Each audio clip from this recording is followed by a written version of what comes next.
Parte yan kang sa indang recourse or remedy to us a status quo ante order or temporary framework before the Supreme Court. Apo. And parte yan kang proseso. And I welcome the same.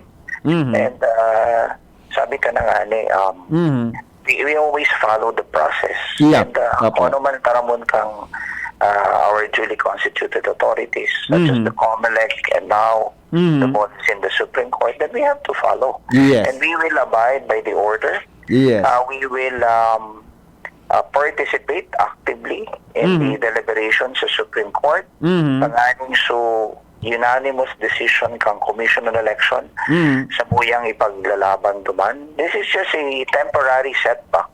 In fact, not even a setback dahil ramo, parte ni kang remedyo or proseso.